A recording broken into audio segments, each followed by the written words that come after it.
sisi tumechukua wajibu, wengine tulikuwa Kisutu, na baadaye kwa sababu ya mambo yaliokuwa yanatokea waliweka coordination center ya mawasiliano sehemu ya pale jirani na Kisutu kwa ajili ya ufuatiliaji wa watu wetu wote kinachoendelea na kutoa brief. Baada ya masaa kadhaa mbele tena tukapokea taarifa ya viongozi mbalimbali ambao wameokotwa kwenye mapori ya Ununio na Mabwepande. Viongozi hao wa Chadema walikamatwa nje ya geti la Kisutu. Baada ya kuzuiwa kuingia Kisutu, wakaingizwa kwenye magari ya polisi. Kutoka Kisutu mpaka sehemu wameenda kuachiwa ni kilomita 29 kutoka Kisutu mpaka Ununio ambako wameenda kutelekezwa ni kilomita 29, na kutoka Kisutu mpaka Mabwepande ambako wengine wameenda kuachiwa kule na kutelekezwa ni kilomita 36. Utagundua njiani kote huko walikokuwa wanapitishwa na polisi waliokamata, pana kituo cha polisi cha kati cha Central, pana kituo cha polisi Ilala Central pale pale, pana kituo cha polisi mkoa wa Kinondoni Oysterbay, pana kituo cha polisi wilaya Ilala Central pale pale, pana kituo cha polisi Kinondoni kwa maana Oysterbay, kuna kituo cha polisi cha wilaya Magomeni, kuna kituo cha polisi cha wilaya Mbulahati, kuna kituo cha polisi Kijitonyama pale Mabatini, lakini kote huko walipitishwa. Na kituo cha polisi Kawe hawakupelekwa. Siku ya mwisho wameenda wameshushwa Ununio, wamepigwa sana. Na katika kundi la watu 13 waliochukuliwa Kisutu kwenda kupigwa porini, wa kwanza ni makamu mwenyekiti Zanzibar ambaye amepigwa, sasa hivi ni mahututi hospitali ya Mwananyamala, wanamfanyia rufaa kumkimbiza Muhimbili.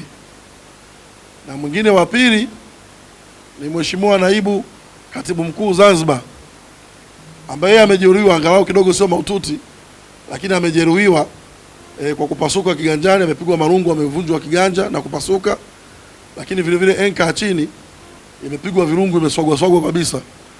Kwa hiyo wanamfanyia vipimo pale vya kuangalia madhara aliyoyapata.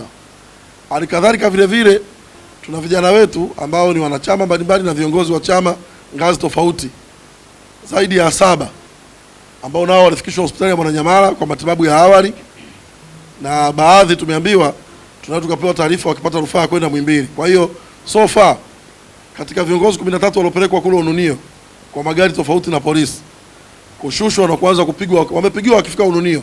Njiani huko kote kwa mujibu wa maelezo yao hawakuguswa, lakini walivyoenda kushushwa Ununio wakaambiwa walale chini kwenye madimbwi.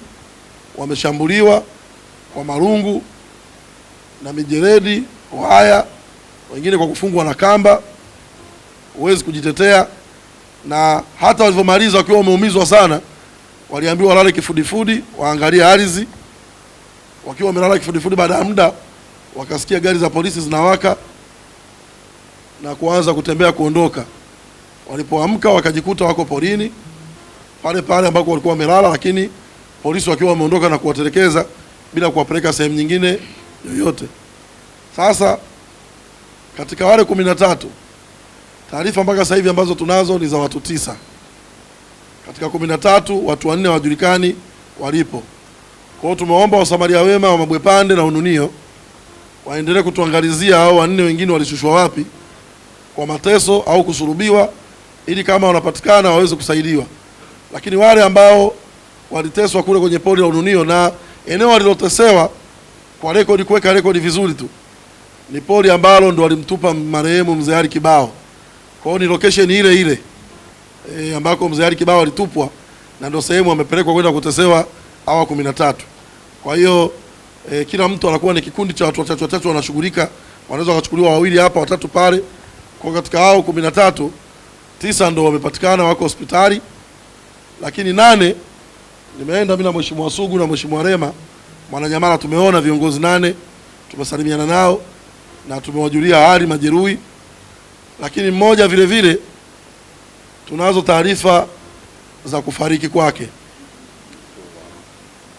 kwa maana amepigwa mpaka ameuawa, na bado hatujajua jina lake ni nani, lakini alikamatiwa Kisutu kwa mujibu wa watu waliokuwa nao hapa, tutampa nafasi ataelezea Mheshimiwa Elizabeth Mambosho kwamba hao walipokuwa wamekamatwa, yule alikuwa anakuja naye kuungana na wenzie akiamini kwa sababu Eliza ndo alikuwa anapigwa sana. Kwa yule mwanachama alivyoona mwenzie anapigwa akasogea ili kuja kuwasi polisi wasimuumize. Walipokuja kuna mwanadada mmoja alikuwa pale alitoa amri yule alikuja naye apigwe. Kwa hiyo yeye alipigwa tulungu la kwanza tu, alipigwa kichwani na akapasuka, damu nyingi zikawa zinatoka. Kwa Eliza akiwa chini anapigwa, anasikia polisi wanasema muaisheni atatufia. Sasa tumefika pale Mwananyamala, tumemkuta amepelekwa emergency. Emergency daktari aliyekuwa anatutambulisha majeruhi wetu, daktari wa emergency ndio ametuambia katika 9 waliokuja mmoja ameconfirm kwamba amefariki.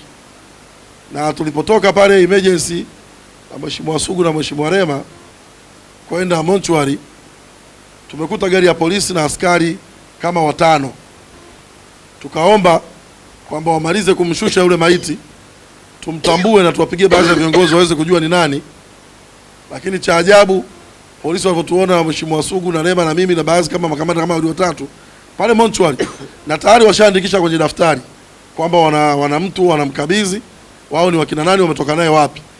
Na yule mtu wa mortuary ameambiwa kule majeruhi emergency amejulikana ni mtu wa Chadema katika 9 waliofika ule emergency tulivyoambiwa. Lakini askari walipotoka emergency kwenda mortuary wakasema mtu ule amekufa maji. Kwa hiyo na sisi tukasema hata uko Ununio watu wetu walikuwa wanateswa, walikuwa na maji na madimbwi. Kwa hiyo tunatamani hatu alikufa maji tumuone, maana leo Dar es Salaam hakuna mafuriko kusema kuna mtu mzima anaweza kafa maji ndani ya Dar es Salaam.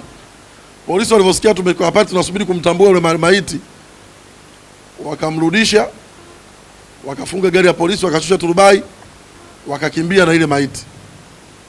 Pamoja na kwamba walishamsajili wamshushe, lakini kwa kuona Chadema tumefika hapa watu tumshuhudie maiti wetu, wakafunga gari ile mlango wa nyuma, wakashusha turubai, wakadandia ile gari la kaka, wakavua gloves. Na ni baada ya askari mmoja ambaye tulimtambua ni inspector kuongea na simu. Kwa hiyo wenzetu tuliporudi hapa makao makuu wanataka kutujulia hali yule ambaye amepigwa damu zinamweka nyingi sana, anaendeleaje. Ndio tunasema kwamba tumeenda hapa, tumeambiwa ametolewa emergency, amepelekwa mortuary. Kwa hiyo so far tuna ripoti ya kifo kimoja cha kamanda wetu mmoja katika hao na Chadema, lakini vile vile tuna 8 ambao ni majeruhi wamekimbizwa Mwananyamala na wengine wamepewa rufaa kwenda Muhimbili. Na sasa hivi zoezi linaloendelea ni kutafuta wengine wako wapi. Maana makamu mwenyekiti yeye walimkamata daraja la Sarenda, baada ya kumshurutisha, kumsukuma na kuanguka, wakamleta kinguvu na magari yao. Askari 2 wakaendesha gari ya makamu mwenyekiti na mmoja wa dereva wa makamu, wameingia mpaka hapa, wamepaki gari, alafu wakamchukua dereva wakaondoka naye. Kwa hiyo dereva mwenyekiti makamu vile vile tunamtafuta, hatujui yuko wapi. Lakini wakati anakuja hapa alisindikizwa na askari 2 waliovaa kiraia, wakapaki gari ya makamu mwenyekiti Heche hapo, wakamchukua dereva wake, wakatoka naye getini, ikaja gari nyingine ya polisi, wakamchukua dereva wakaondoka naye. Kwa hiyo sasa hivi tuna taarifa tu kama makamu yuko Oysterbay, lakini dereva wake hajulikani alipo, na tuna taarifa ya katibu mkuu na baadhi ya makamanda wanasema wako polisi, hao tuna taarifa nao. Lakini nimesema tumetoa wito ili kumjua mwenzetu aliuawa ni nani, jina lake tujue ni nani. Tulitoa wito kwa wanachama watambuano waliofika Kisutu, nani aonekani. Lakini onekana ambaye aonekani si mmoja tu aliyefariki. Tumesema familia zaidi ya 10 bado hazina mawasiliano na watu wao waliotoka asubuhi na mpaka sasa hivi hawajulikani wako wapi. Lakini angalau mmoja pale Mwananyamala tulithibitishiwa na daktari wa emergency kwamba polisi walipomleta na defender alikuwa tayari ameshafariki.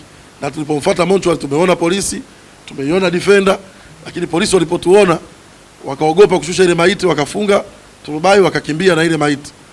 Kwa hiyo hiyo ni update mbona tuwagaie kama chama rasmi na mimi mwenyekiti wa kanda ya Pwani, kwa sababu jambo hili limetendeka na kutokea kwenye kanda yangu, tujue tunakabiliwa na changamoto gani. Hata sasa hivi tunapoongea hapa tumezingirwa kila kona, kuna magari ya polisi kuashiria bado wenzetu wanashari zaidi.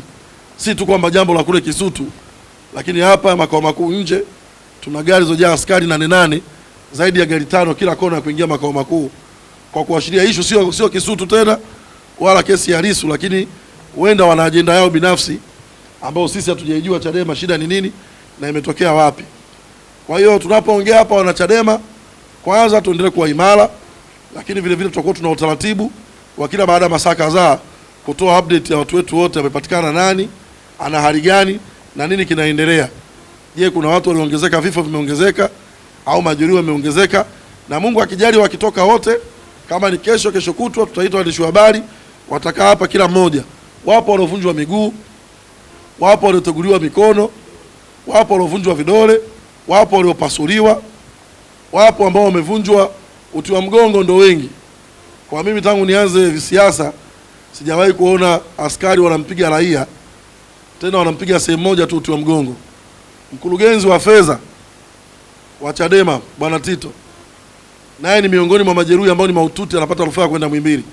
Yeye amepigwa sehemu moja, tukimwona ni mzima, lakini wameushambulia mgongo wake wa uti wa mgongo tu, kiasi cha kwamba hawezi kukaa wala kusimama.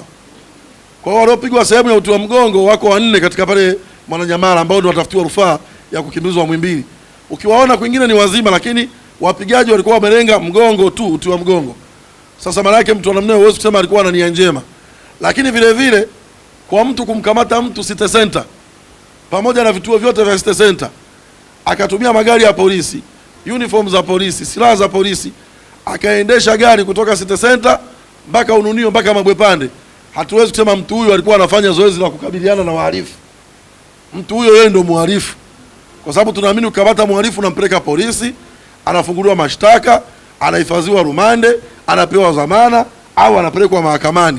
Lakini ukamataji wa kukamata wanachadema kuwapeleka polini, tena maeneo ambao wanachadema tumekuwa tumeshuhudia viongozi wetu wakubwa kabisa wakiwa wameuawa na kutupwa na kutelekezwa, leo ndo wanachama wa kawaida wanaenda kutesewa maeneo hayo, na baadaye wanatelekezwa wakiwa hawana simu, fedha zao zimechukuliwa na askari, simu zao zimechukuliwa na askari.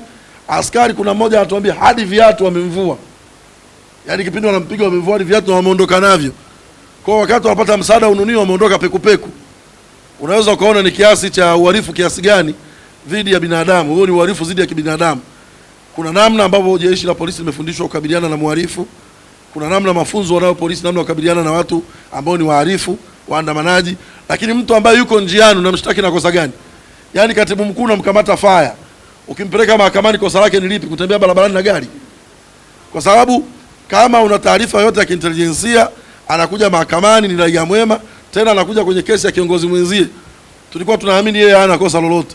Lakini kumkamata mtu barabarani, unamshusha kama alivyoshushwa makamu mwenyekiti Heche pale Sarenda, kumshurutisha, kumburuza chini, kumtoeza utu wake, kumdhalilisha kwa sababu tu ana mwelekeo kwenda mahakamani, ambapo mahakama sheria inaruhusu kwamba mahakama ni public place, ni maeneo ya umma ambayo mtu yeyote anakaribishwa kushuhudia, kusikiliza, kumsindikiza ndugu yake, kwenda kusikiliza shtaka dhidi ya ndugu yake, au kupeleka dhamana au kupeleka msaada wa chakula kwa ndugu yake anapoletwa mahakamani.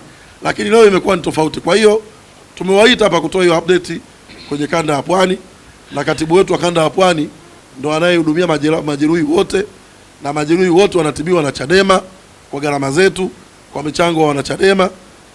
Wale ambao wanahitaji namna ya kuchangia majeruhi wetu, utaratibu ni ule ule kwa namba yetu ya kuchangia ya chama, na chama kitawatibu. Na wale ambao utakuwa hali zao ni mbaya, kama nilivyosema, kila baada ya masaa kadhaa tutakuwa tunakuja mbele yenu na kutoa taarifa ya nini kinatokea na nini kimeendelea dhidi ya majeruhi wetu.